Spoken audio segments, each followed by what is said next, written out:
Really, still dancing, bad knee and everything. Yeah, that's Yeah. right. Got Kudos to to do you, it. Kevin. Yeah. I might have a bum leg, but you can't not dance to that music, right? You just No, got to. yeah, It's a happy, happy, happy happy music. tune. Yep, that's exactly. It almost reminded me of the Charlie Brown Christmas music, It's the right? same So same Same same artist, kind of. Oh, there you go. same artist. Nice. It kind of there's a piece inside of that particular piece that we play, and as we do the intro, and it's a little twist of the Charlie Brown theme song as well. Yeah. Plays through that little riff, and that's my father's business name.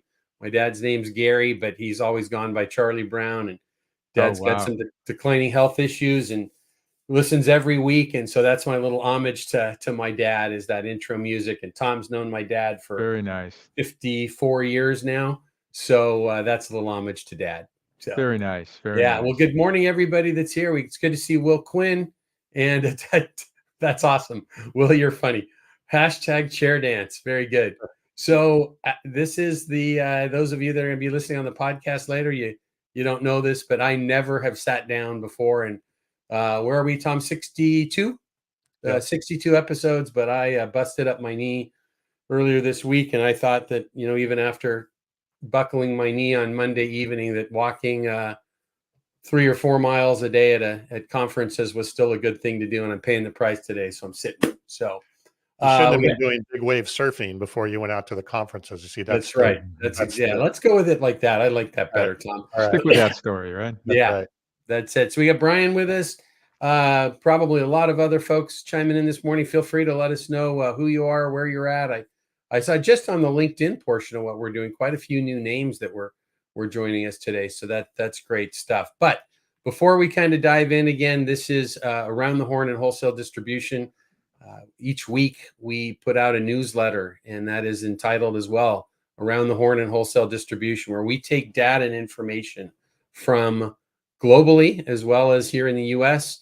And we look at those articles and that news information, whether it's about wholesale distribution, it might be mergers and acquisitions, it can be technology, AI, we talk about regularly, and we try and unpack that and put that right into some value for our listeners each week. So if you would like to get that email newsletter and you don't, let us know. There's 2 ways to quickly and easily get that. The first one is email us at hello@leadsmarttech.com. And the other one is you can go right into the website that we have for the podcast here, which is www.aroundthehornpod.com. All of our previous episodes without the beautiful video of these handsome gentlemen that are here. You'll get that, but just the audio portion of it is available on that podcast, all 62 of our episodes. So that's what we do each week. Those of you that are listening later today on the podcast who do not see what we're doing, what we'll have on the screen momentarily is that email newsletter that goes out on a consistent basis. I'll tell the story about a gentleman I talked to earlier this week at his show and how he gets his news each week that he likes. So, but before we move on, Dan Vanacore, thank you so much for being with us. Dan, tell us a little bit about yourself as our special guest for today. Yes, thank you, Kevin. Appreciate that. Thank you, Tom. Pleasure to be here. Thank you for having me. Dan Vanacore. I'm with Cloud9 ERP Solutions. We're essentially a value-added reseller for a software company called Acumatica. And essentially our business is to help digitize small and medium-sized businesses, to bring them into a cloud-based environment for ERP. We provide everything from financials, distribution, e-commerce, warehouse management, and much, much more. So I work with companies literally on a daily and weekly basis to understand their core requirements and what they're trying to do to transform their business to be based in a cloud ERP environment. It's interesting. Kevin and I were both at the Net Plus annual meeting, and I know Kevin, you were at another AD meeting as well. But I had a lot of conversations this week with distributors in particular who were very, I guess, concerned about their ERP, and not so much about just what their ERP is doing, about the quality of the data, and are they going to be able to leverage that ERP data to drive AI, to drive integrations with other products. And I've never seen in, the time that I've been going to shows and talking to people, that sort of, I don't know, concern, if you will, that I saw this last week. I think there's a real awareness now of the importance of not just the ERP capabilities and functionality, but how do we leverage and utilize that data throughout the organization. No, I couldn't agree more, Tom. I mean, one of the key themes that we hear all the time from customers when we start to engage with them is the lack of information in the data, or that the data is so spread out among different disparate systems that it makes it very hard to bring it together, consolidate it, and be able to make, real-time business decisions. And, you think of the ramifications of that when you're competing in a global market in many instances. Having that data readily available in one integrated ERP it's mission critical today. And yeah, you're exactly right. That's a common theme we hear among customers on a daily basis. The lack of good, solid data that can also be shared across all the organizations Right. and everybody in the company. Right. Well, I think the plus side, and we can get into the news here, but I think one of the plus side is that, Kevin, we've been talking for months about the importance of data in the organization and caring about your data. And I really did start to Years, hear, yeah, years. years. I just started to hear that in these conversations. It wasn't just about, well, I have to have this functionality. It was all about, but I have to be able to use this data and have good data. And, how is this going to work with AI and all of those types of things, which were not conversations I was hearing even 6 months ago. Well, So and moving to the cloud was, a yeah, big theme at yeah, both of the events we were at this well as well. And I thought that was really great. In fact, I had a discussion Sunday evening with a distributor that was at the Net Plus event that we were both at. It was a busy week, Dan. We left Saturday, met up in Denver for the Net Plus Alliance buying group meeting. Fantastic event, just great human beings. They're running it all. They put on a great technology session where we had an opportunity to present as well on digital transformation on Sunday. And then I left on Monday midday to go to Affiliated Distributors pipe, valve, and fitting and plumbing event in Phoenix. And so a great week of events. Next week is the 80s electrical event in Dallas, and we just keep moving. But I was having a discussion after. In fact, Tom and I split off. Tom headed back to his room, but I ended up having a drink in the bar later in the evening with a distributor who is just getting ready to get their head around cloud solutions. And, most of the, what we'll call point solutions that they have, maybe it's a data analysis tool or something like that, are cloud-based, but they have no CRM, although they will soon, and customer intelligence solution. But I believe they said they spent $60,000 last year on new servers. And they're looking at just walking away from that because they're seeing the value and the need to get to the cloud. Yeah, again, another great point, right? We talk to companies all the time, right? That make different products, or they distribute, let's say HVAC, plumbing supplies. I mean, Yeah. they're in the business of plumbing and HVAC, right? Mm-hmm. They're not in the business of IT, right? And so, to your point, Kevin, there's a big thought process around, you know, is the investment in servers and hardware and software really timely anymore? And does that make sense if that's not our core business?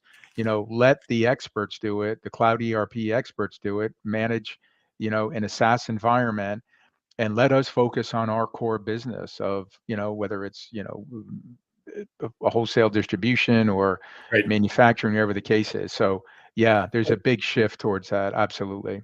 And I think that's an interesting point, right? I was actually on the phone with it. And this is, what I love so much about our business is, every day we're on the phone with distributors and off and on manufacturers as well. And in this case, I was talking to a distributor yesterday, and he was talking about the expense of moving to the cloud for a smaller company.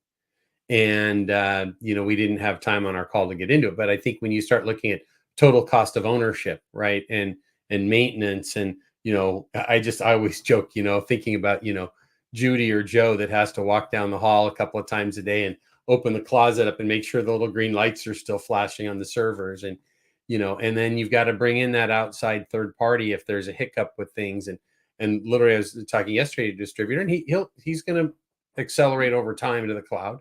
But right now, he was looking at our cloud solution and still wanting to think about how he could make an offsite backup. It's okay. Right.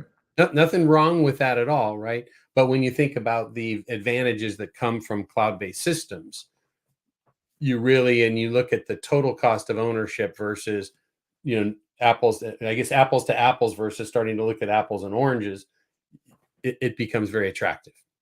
Absolutely. And one of the things we're trying to do a better job of up front is before we even show one screen or, of the software and get into a demo, is to really kind of do the due diligence up front Sure. and understand with the customer, where are you feeling these pains in the business, and how will we quantify them so that you have kind of an idea in mind of, let's say, over 1 or 2 years, the savings that you can incur, so that when it comes time at the end of our sales cycle to actually move forward with the software, Right. there's a cost justification versus, oh my gosh, I'm looking at this outlay of cost versus what am I going to be saving. So I think there's a lot to be said for that today. All right. Well, let's get into the news here. We could talk about technology all day. Absolutely. We usually do. Which wouldn't be such a horrible thing, but Yeah. Well, we'll start off with a little bit, just, we usually start off with a little bit of an economic impact. And again, if you're listening on the podcast, we're looking live on our screens today at the Around the Horn and Wholesale Distribution newsletter. And hey, Tom, I am going to tell you something really quick before we dive into that first article. I sent you this really cryptic picture the other day, right? And you're like, what on earth is this? And at the event I was at in Phoenix, I had a great distributor. He's with us regularly. I don't know if Duncan's here with us today, but he's up in Canada, and he doesn't make it onto the live broadcast with us every week, but he reads the email first thing in the morning on Fridays when it gets out. And he drew a little funnel. It was great. And I felt like I needed to tip him or something for how gracious he was. And he just drew squiggly lines at the top of the funnel. And he said, here's all the news and all the stuff and the newsletters that I get and all the things I just don't have time to read, and the nightly news that's on at home. And then at the bottom of the funnel, it said T and K. And he goes, on Friday mornings, Tom and Kevin are going to get me what I need to know. And he goes, I read the newsletter every single week, and I try and make it to the show. So I don't know if Duncan's with us today, but thank you for that great compliment. And I was so appreciative of it. And Tom's looking at this picture, then the text message I sent him was like, what on earth is that? But probably one of the best compliments we've had. So a news funnel. The news funnel, and all Well, things we're going to be boiled down talking to about around the horn. funnels. We're going to be talking about funnels here in a little bit. We Business will. funnels. So first article today, right? Modern Distribution Management posted an article talking about August metalworking orders, and we kind of talk regularly. Dan, I think you've been with us a handful of times listening in before, and we look at this vacillating that's going on in the economy right now. What's the Fed going to do next? We've got what's happening with oil prices. It seems like last week the rest of the country plummeted and California stayed $6. But we look at a little bit of this, and we're kind of seeing the same thing. This talks about August output for metalworking, and these are barometers, right? We've got purchasing manager indexes. We've got this August metalworking piece. 4 or 5 of these. We look at commercial construction, residential construction. But this comment about net result is that for the third consecutive month, the gap between year-to-date orders in 2022 and 2023 is narrowed, right? So while things have been pretty disparate so far this year and not a good year, that gap is narrowing right now. So that's a positive thing to see.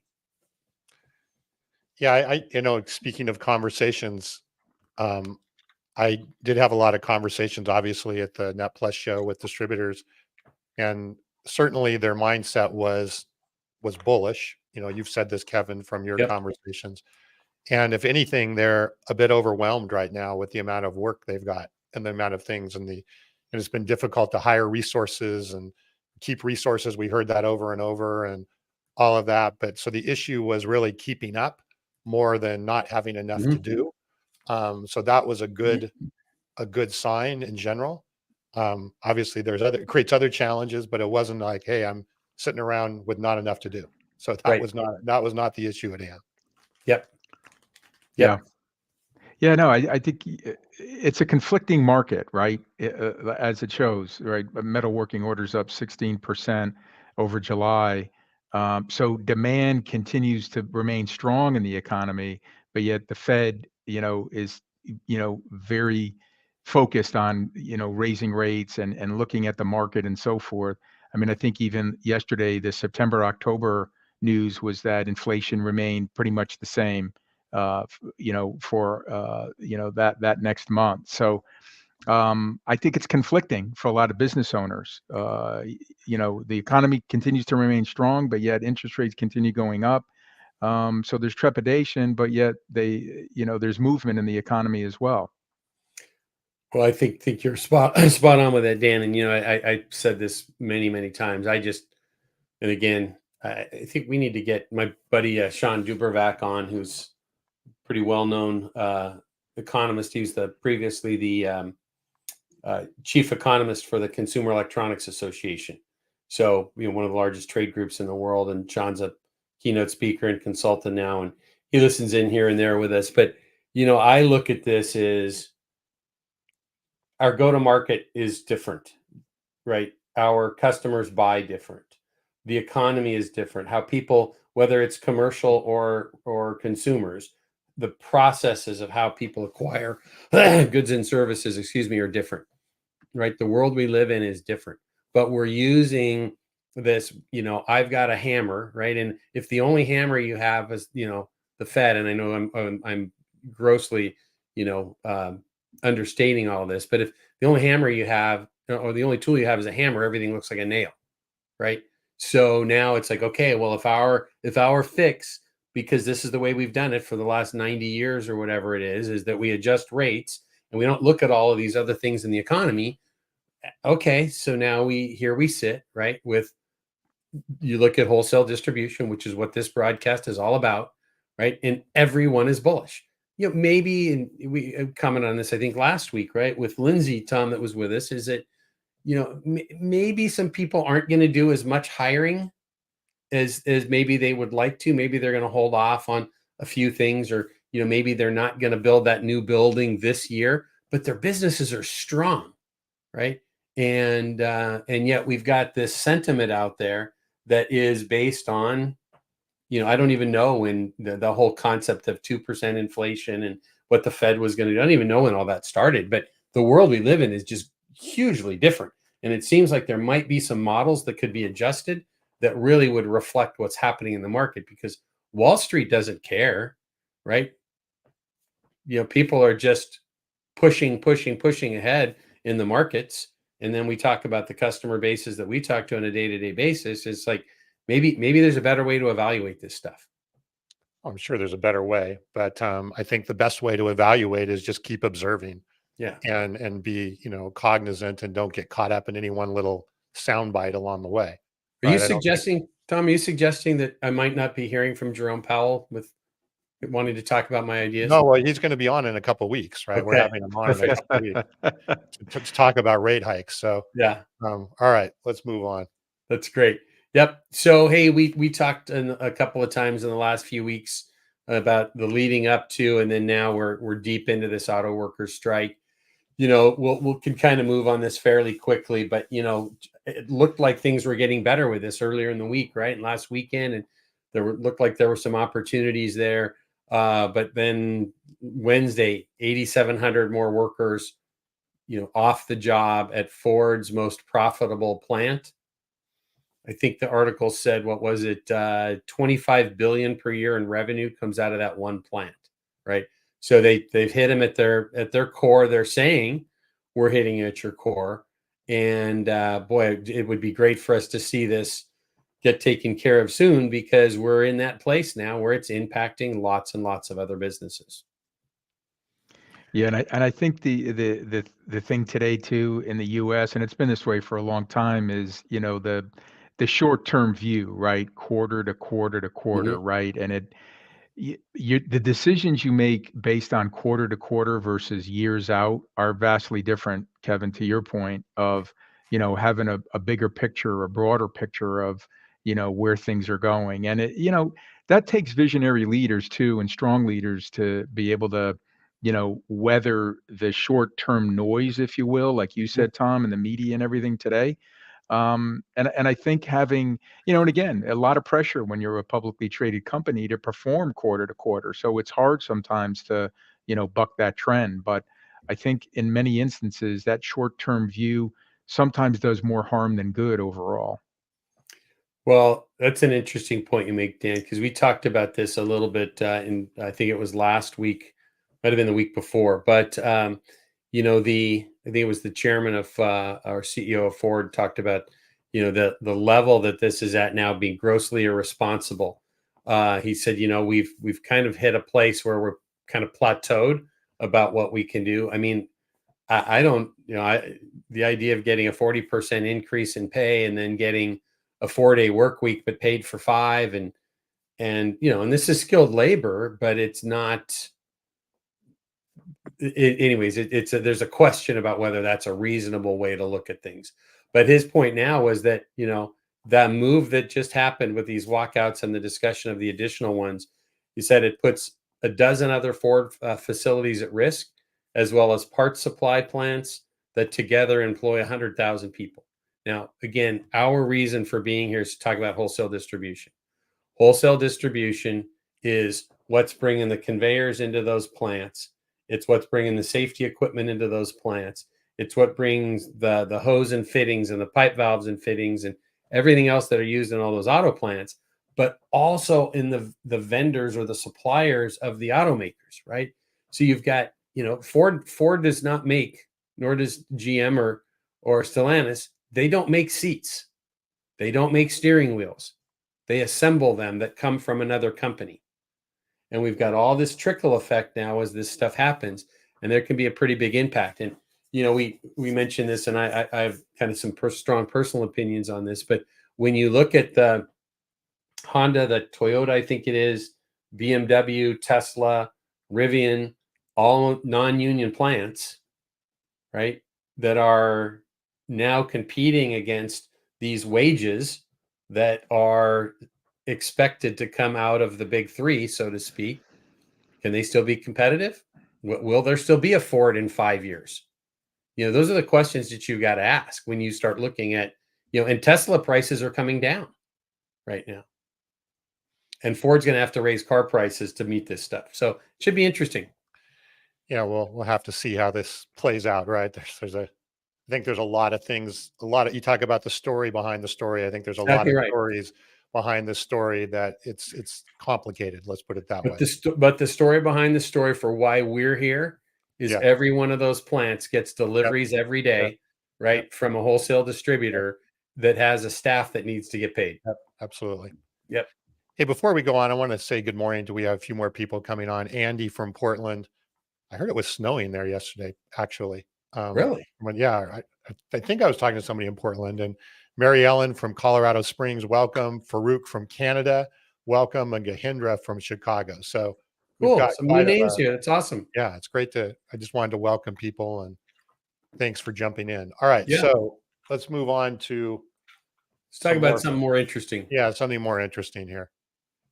So this e-commerce article, e-commerce drives up U.S. port activity. At first I was like, huh? Why'd you put that in there? Pardon? I said, why did he put that in there? No, but basically what he's saying, right, is that e-commerce is basically, as the growth of e-commerce, right, is causing more and more shipping, more and more logistics, all of that. But the thing that I really liked about this article, it wasn't so much about the fact that there's more shipping or more shipments that are happening, but the expectations by people that are expecting an experience with their shipping. And the quote in there was, people are expecting to be able to track their shipments the way they track their Uber. And, we've talked about this a lot on the show, right? Is that consumer experience is driving business experience expectations. So it's really, really interesting to see, again, another example of something that we do as consumers with Uber or whatever the case may be. Now, as business people, we're like, well, hey, we want that for tracking our deliveries and tracking our whatever, all the way along there. And I thought that was an interesting take on the point Well, there. and that's why I dropped that article in, right? It is this, we talk about this constantly with our customers, and really philosophically, right, with our technology that we make at LeadSmart with our Channel Cloud CRM and customer intelligence solution, right? It is about improving the customer experience. It really is the reverse of how other companies use CRM. Typically, CRM is going to be big brother, right? Let's get our guys to follow up on their leads and type in their sales calls. And our view is right the reverse. It's like, let's flood those people with great information that will enhance and change the experience of the customer. And that customer intelligence solution now enables us to enhance the customer experience. Customers with an enhanced experience buy more. Salesperson gets more dollars in their pocket, loves using technology. Leadership gets more data than they'd ever wanted about what's going on, right? So it's this beautiful circle. And we talk about this constantly about the experience and customers. Tom, you kind of follow this stuff closer than I do. What's the most recent number? Has Gartner or Forrester come out with anything new recently about the percentage of millennials as B2B buyers? Still 50, high 50s, between 50 and 60? 60%. Yeah, between 50 and 60%. Yep. So different buyer has different expectations. And now we're talking about logistics companies looking at this and saying, wait a minute, you know what? We need to integrate software and technology into our organizations that will allow us to really see real time, not, clicking on the FedEx tracking number that says, out for delivery, No. but Yeah. deep data. Right. And seeing the little thing move, right? See your ship move or your train Right. move or wherever it's going to be on those things. And it's just it's just what we expect. And I think that's again what we learn or behaviors that we get as a consumer is going to be carrying over, not just in our experience, but just in our buying behaviors, as we're going Right. to talk about in just a minute. I wanted to hit a couple things here, and then Dan wanted to get your take on this as well. But wanted to shout out to Dan Judge from Yeah. the founder of Net Plus Alliance. It was great to see him. I think he's also like the godfather of ERP too, right? Or one of them. So just I gotta, Dan is not just the godfather of ERP, I think, but he's just a great human being. Yeah. And I had such a nice time with Dan last Saturday to the Net Plus Alliance event. Rode on the bus together. We chatted a lot, and I think I've got him convinced to come on the show with us. But I think what we're going to do is we're going to do a separate event.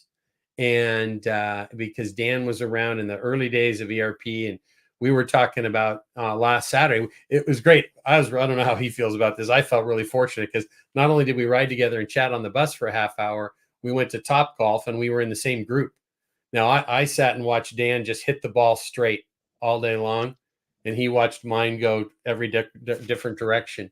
But we talked about even how the way that they were using ledgers and cards and things for inventory, and how they did that migrated into what we now know as ERP and even cloud-based ERP.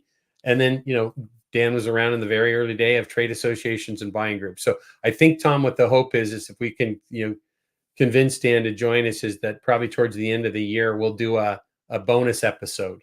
Okay. And we'll have Dan on and the evolution of ERP. It'll be a history lesson in ERP. Yeah. And I wanted to also spotlight Andy's point here is that, which I didn't realize, is that prices are really dropping on freight. And I assume that's probably related to one of the conversations we've had in the past, is that inventories and everything are up, warehouses are full, all of that stuff. So there's less stuff needing to come across, combined with some of the reshoring and some of the other things. So, Yep. but That's good. The experience is there. Dan, any take on this one before we move on? Yeah, I wanted to comment on the e-commerce piece too, because that always resonates. I think of Mark Cuban's words when he says, time is our biggest commodity nowadays, right? Right. And Because we got to buy a jet. yeah, right. Exactly. So I always equated both from a B2C and a B2B perspective. As a personal consumer myself, if I can go on Amazon 95, 98% of the time and order my products and track their shipments, then that gives me more time to go play tennis or go take a walk or spend time with my wife. And it's no different than in the B2B world as well, right? If you're enabling technology the way it should be, you're freeing up more time, right? Yep. You're reducing the redundancy and manual processes that we've all, been encumbered with.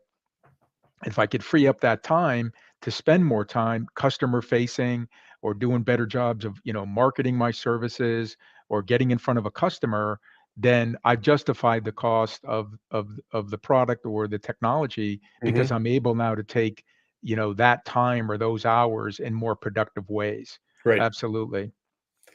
No, I think it's interesting you mentioned it that way, Dan, as well. I was at, last week. This is I'm doing 6 out of 8 weeks. I'm traveling right now, and I was at an AI for wholesale distribution conference in Chicago early last week, and one of the early employees of OpenAI and ChatGPT, the company that has produced that, was there as one of the keynote speakers, and that was a big part of his discussion about AI was the ability to allow us to have more free time, right? To pursue things we want to do, not just to say, now I've got free time because AI did XYZ for me and now I can work more, but get enough things done that we can take a step away and smell the roses. So we can get to a 4-day work week or a 3-day work week. And paid for Yeah, five. didn't they promise that like 20, 30 years ago that we Yeah. were supposed to go to a 4-day? I remember hearing that all the time. Well, you see so much of that, right? But it's the 412s, right, that you're doing as opposed to the just a 4-day work week of a 7-hour day. And yeah, so I'll let you know if we ever get to that point at Lead Smart Technologies. That'd be awesome. And I'll come and meet you in my flying car when, we're ready, right? That was supposed to be another a vision of the future, right, with the Well, Jetsons. Uber, right? The flying Uber's going to have, basically these monster-sized drones that are supposed to move people around. But you know, at Spacely Sprockets, they're building George Jetson's hovering car, so you'll have it soon. So, Okay. all Well, right, good. let's jump ahead. Yeah. So this article, complexities of B2B buyer journeys, not anything I Incredible. really have an opinion on. Um, That's why it's here, Tom. I wanted to yeah, see what you could do. yeah. Um, so, interesting point basically in here saying that the traditional marketing funnel is dead and as Mhm. it relates to B2B. Yeah, I wrote a whole book on that topic. It's exactly has been the case for a while.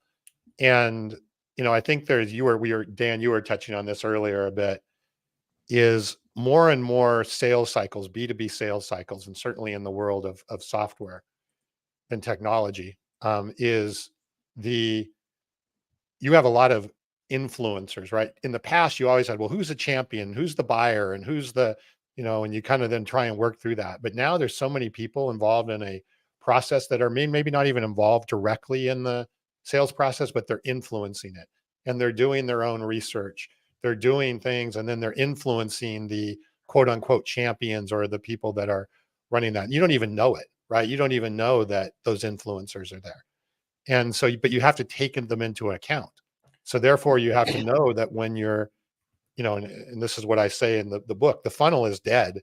You're really just, you have two jobs as a seller or a marketer. You have a job of creating demand for your product or service, and you have a job of building trust. And if you can do both of those things together, if you can build demand or create demand and build trust, you'll get opportunities. If you don't, then you won't. And Mhm. so as you're building and creating demand and you're building trust, you have to look at it in a broader way than, hey, I've just got my champion or the one person that's my buyer or whatever the case may be, and look at it way more holistically. I assume, Dan, in your world, you're seeing this very much as well. Absolutely.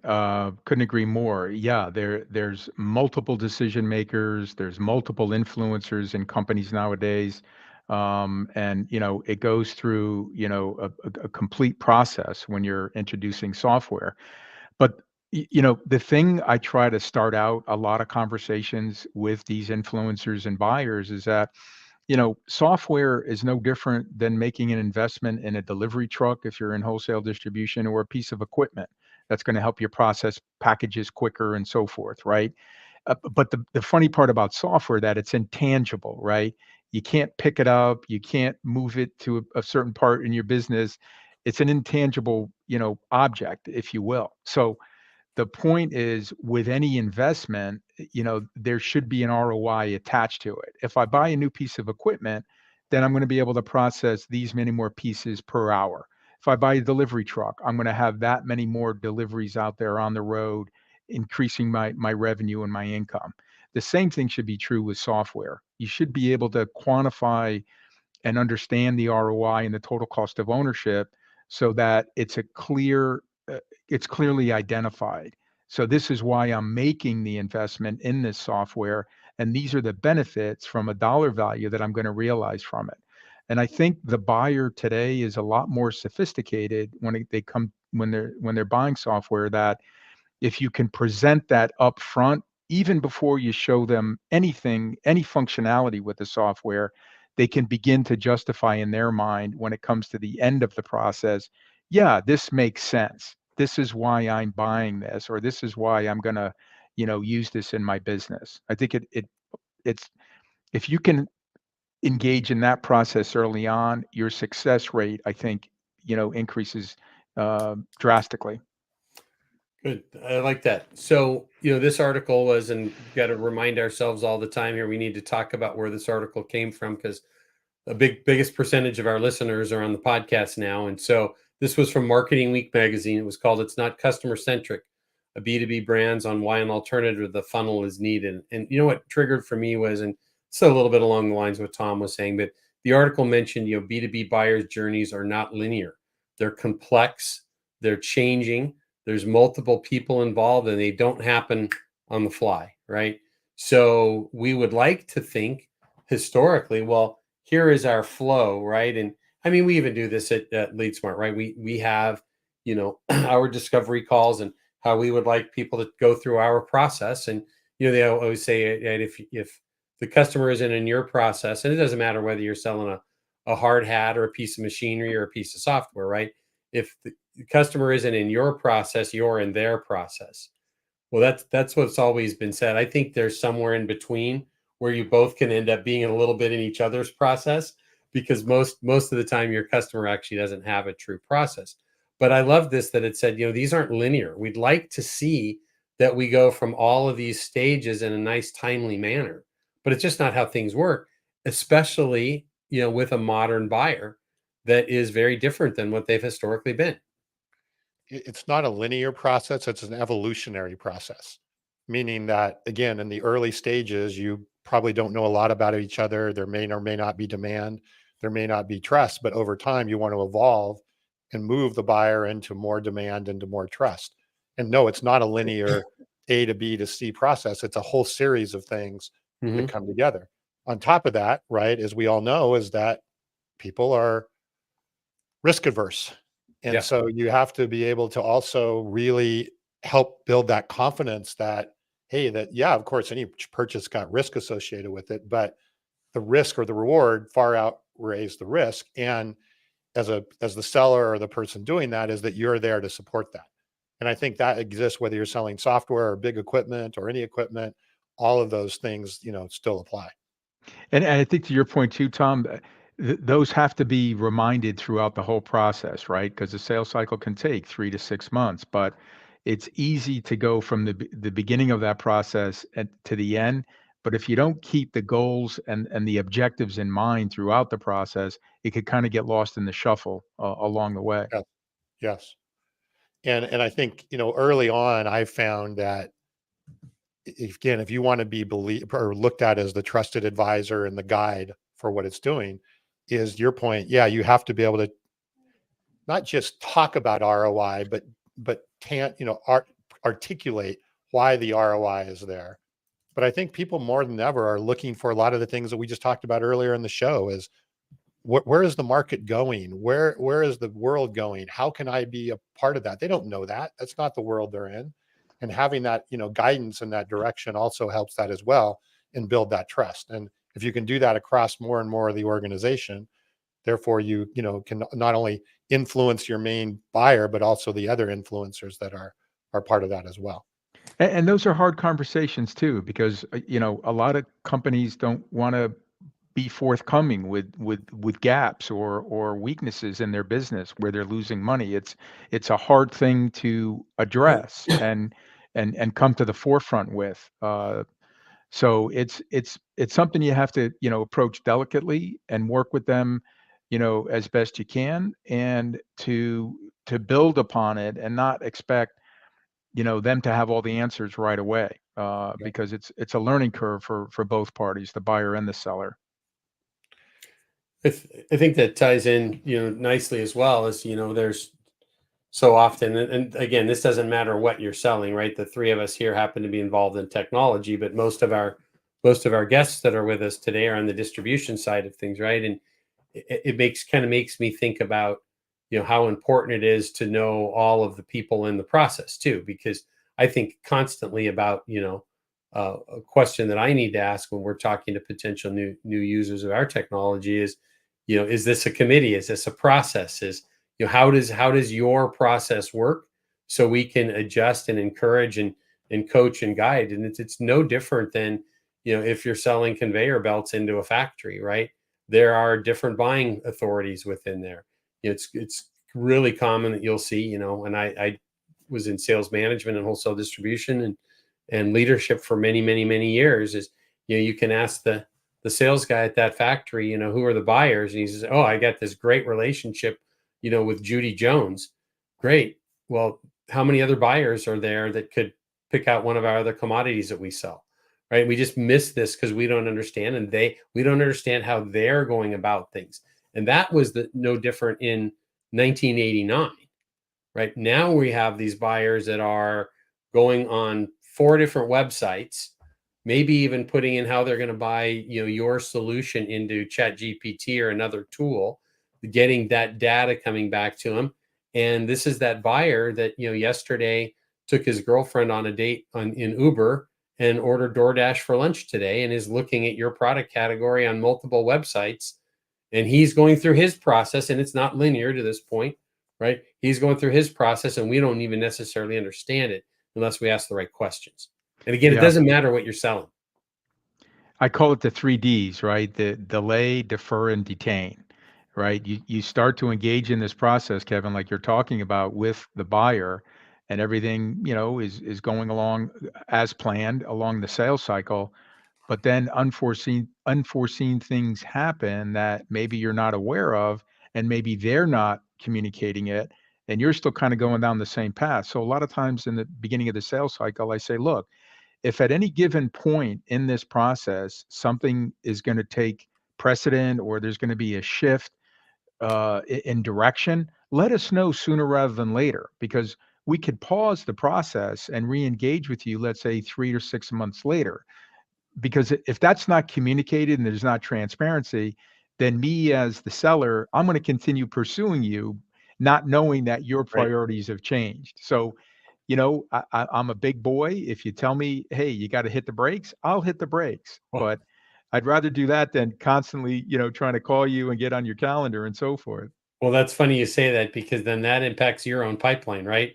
So, Exactly. better better to know, right, and move someone to the previous stage of the pipeline, or leave them Exactly. where they are, right, than be thinking you're going to move folks ahead. And we do that, we something similar to that as well. But I think the key, right, is this article, is back to buyers are changing, high expectations of experience.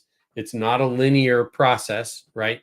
It's going to take some hiccups and move and multiple people involved, but understanding that is key. And I just look at it, back to the idea of, that, and it's so interesting, right? So many of our customers, within, whether they're in pipe, valve, and fitting, or plumbing, electrical, HVAC, their salespeople get up in the morning and put on a pair of boots and get in a pickup truck and go to construction sites oftentimes, right? Doesn't matter whether you're selling SaaS software or you're selling, fire sprinkler pipes for a hospital. That buyer is changing, right? And that's what we have to get our head around. And we need to prepare to change how we do things as well. Dan, what were those 3 Ds again?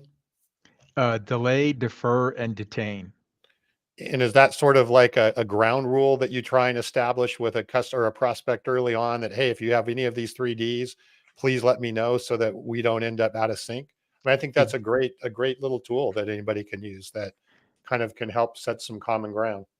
Yeah, no, we do. We try to deploy it, Tom, and bring it up, very early on in the conversation so that if something does happen or they have a change in direction, to let us know, and we'll be Mhm. happy to hit the Yep, pause button and then regroup yep, with you when it's a better time. right. And Yep. it makes it safe to do that rather than just ghost you and not say anything. So Exactly, right. I mean, every salesperson, that's been involved in sales for, a number of years knows that, ghosting is alive and well, right? So to try to avert it and uh, point out up front, I think it helps a lot. all right.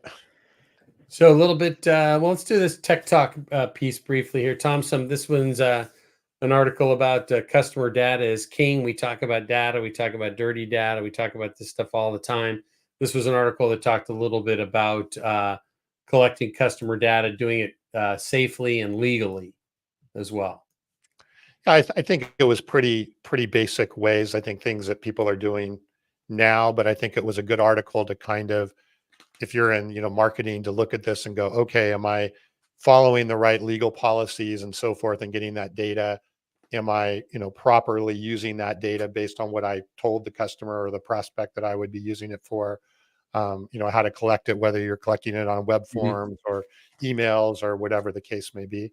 So, and I do think that, again, as we start to look at data as this fuel, right, for AI and what we're doing, really having more provenance on where your data is coming from, having more, understanding of, have I collected that data properly? Am I going to have a problem potentially? I think as the data becomes more and more valuable in different places, it Mhm. is more important to possibly have more prudence on how you're going about that and being aware of it. I know a lot of companies don't have a lot of prudence on where they're getting that data or how they're going about it. Well, So, isn't that for sure?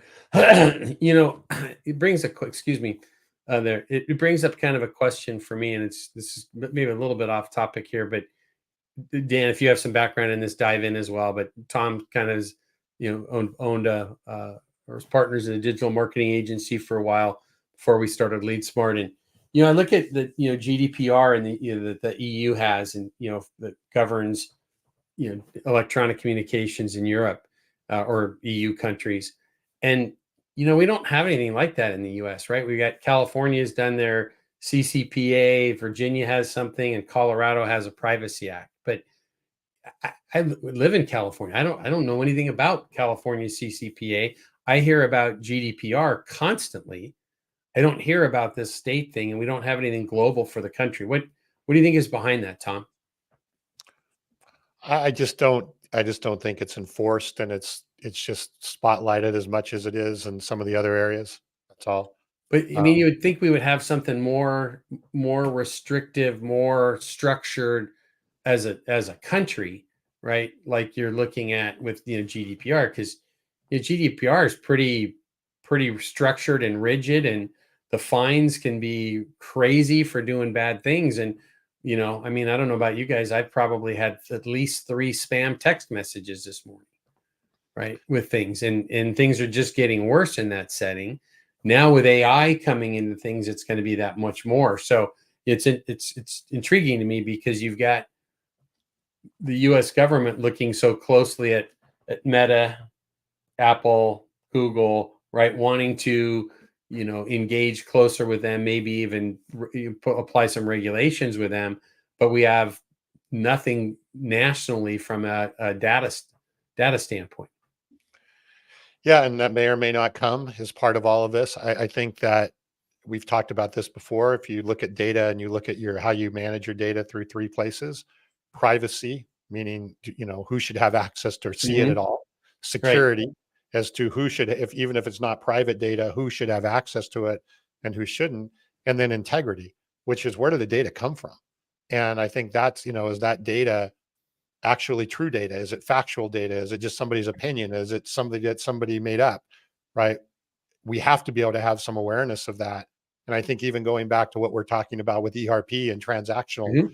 data and so forth, right? What data is, private? What data do we need to secure? And what's the integrity of that data if we're going to use it to fuel other things that are down the line? But yeah, who knows what's going to happen on all of this as we go forward. Good. Well, thanks for that, Tom. And as we kind of wind this down now, we've got our segment that we have each week. And again, if you're listening on the podcast, we're on our screen here. For those that are live with us, we're looking at a newsletter we send out every week.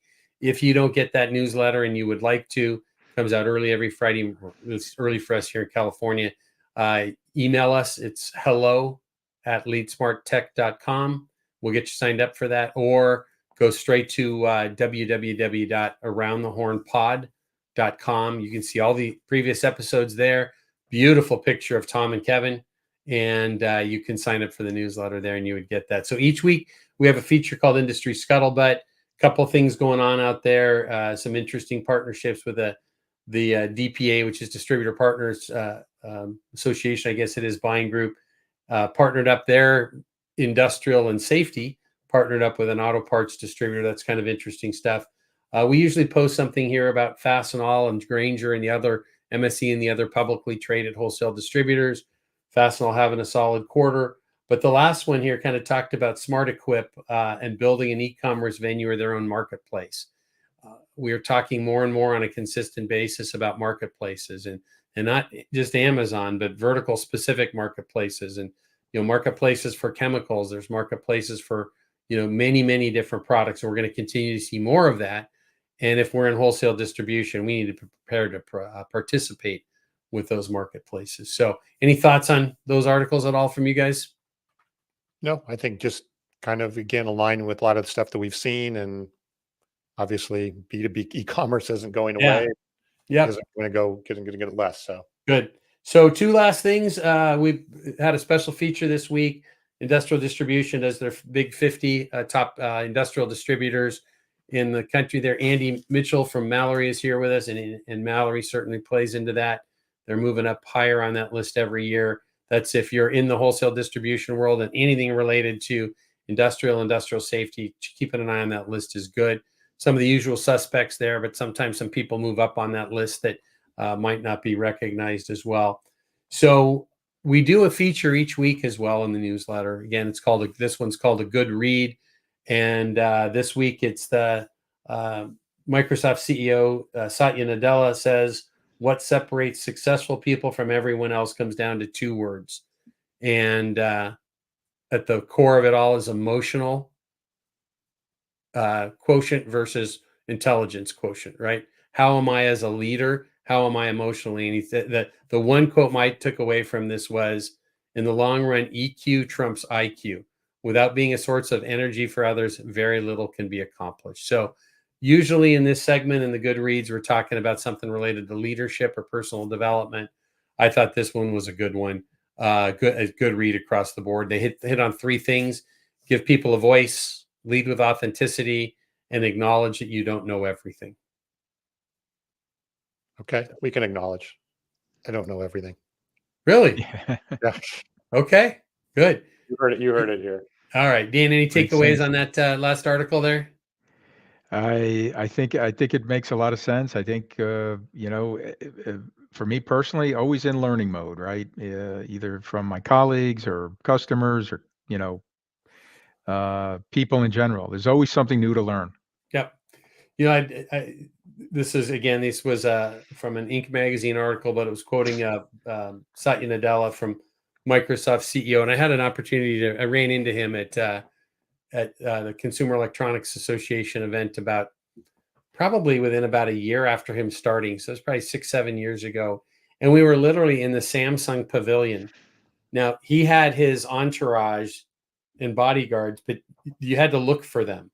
But he was literally just chatting away and about, I think it was one of the first times that Samsung was showing a connected refrigerator. And I was standing right next to him, and he was pointing things out and chatting, and everybody was engaging with him. And and again, his entourage was over here, but he's an engaging person. I'd love to have an opportunity to kind of do that again or be around somebody like that. I didn't recognize who he was at first.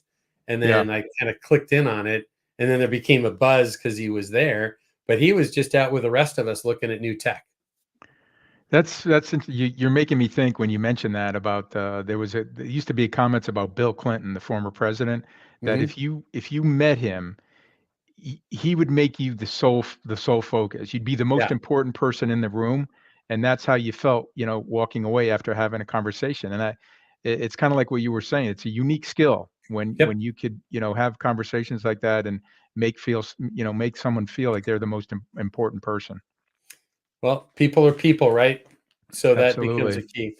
So as we wind up today, we've got some upcoming events. I think the key ones here that benefit mostly our audience is that we've got the ISA, Industrial Supply Association Fall Summit is next week in Orlando. Unfortunately, it conflicted this time around for affiliated distributors, North American Electrical meeting, which is going on in Dallas. And so that's where I'll be. If I'm not sure if I'll be on crutches or not, but that's where I'll be. And we've got Power Transmission Distributors Association meeting coming up in Florida next week as well. And then the week after that is National Safety Congress, where a lot of people that join us each week here are going to be at. So a lot of good events coming up. If you're wanting to stay on top of what's going on in wholesale distribution and relevant events, make sure you're getting the newsletter each week because we try and update that on a consistent basis.